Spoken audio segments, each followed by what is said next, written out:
Concernant ce terrain, en fait, ce qui a guidé mon choix, en fait, c'est par rapport au relief. Il faut savoir que ce terrain commence en hauteur et descend jusqu'au niveau d'une crique. Donc, ce qui me permet d'avoir, disons, la possibilité de cultiver, disons, des choses qui se cultivent souvent dans des terrains différents. Donc là, je peux planter, disons, tout ce qui est dachine, qui préfère les zones humides, et le manioc amer, qui préfère la hauteur. Ok. Donc tu as dit les trous, c'est environ 10 à 15 cm de profondeur, c'est ça? Est-ce qu'on doit laisser ressortir un peu la tige? Oui. D'accord. Donc la permaculture, c'est quelque chose que j'ai, disons, découvert sur Internet. Donc il faut savoir que chez nous, au niveau de nos abattis, en fait, les parcelles étaient cultivées à peu près 3 ans, puis ensuite abandonnées. Mais avec la permaculture, ça te permet, disons, d'exploiter ta terre indéfiniment. Et moi, je regarde des vidéos sur Internet, hein, comme on est dans l'ère d'Internet, et j'ai constaté qu'avec la permaculture, on aurait été moins nomade. On aurait pu être fixe quelque part. Voilà. Et c'est quelque chose c'est une chose dans laquelle j'ai vraiment envie de me lancer.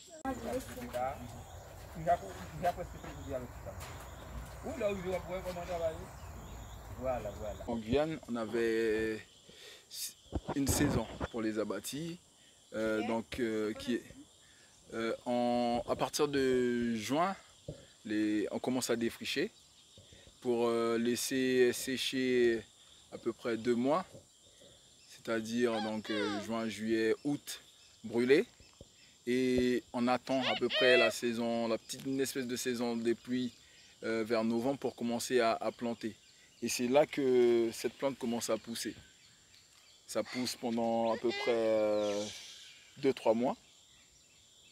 Et après cette saison-là, il n'y en a plus. Et moi, ce que je vais essayer de faire, c'est d'essayer de cultiver. On verra ce que ça va donner. Et en fait, là, j'ai du mal à percevoir. Ça donne un fruit particulier, un légume, ça a quelle forme?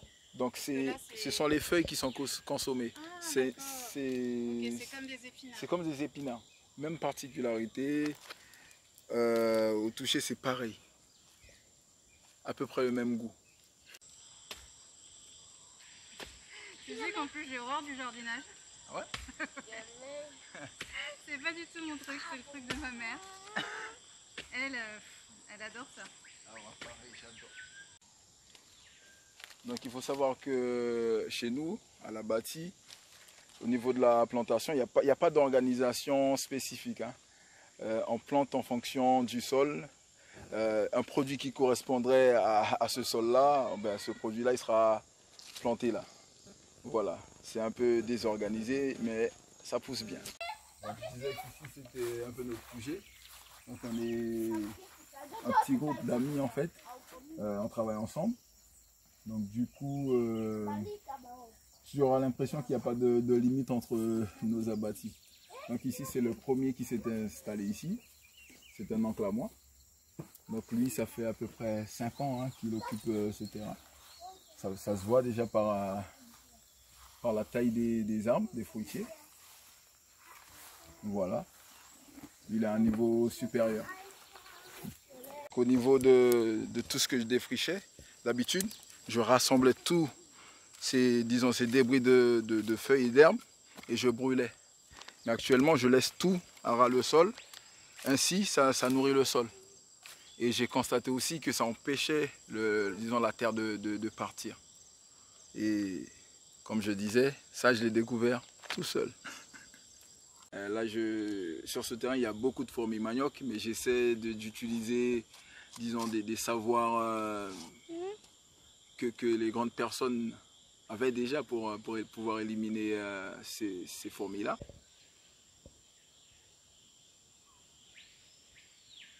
Là, j'ai 2 variétés de dachine. Donc une dachine qui reste blanche à la cuisson. Et cette variété de dachine que beaucoup de gens connaissent, qui devient un peu violacée. Cannes à sucre qui ont déjà germé, que j'ai aussi planté. Si tu Bien, remarques, c'est à vous. Ça. là j'essaie de faire un petit champ de canne et j'essaie de mettre toutes les variétés de canne à sucre qu'on connaît en Guyane. J'adore ça.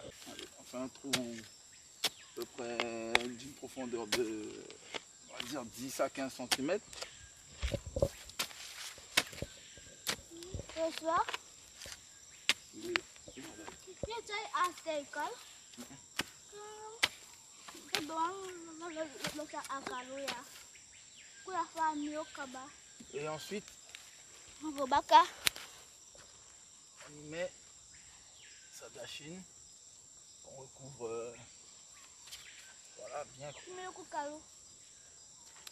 Ensuite, j'avais laissé en fait pour pouvoir distinguer les deux variétés. Parce que les feuilles sont différentes, c'est ça?